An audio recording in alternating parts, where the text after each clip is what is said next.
We bring you the answers to all your questions. Be better than others. Enjoy the benefits of knowledge. Accept the answers from us.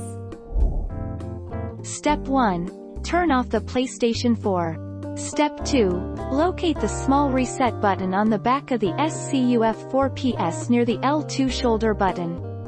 Step 3. Use a small, unfolded paper clip or something similar to push the button. The button is inside a tiny hole.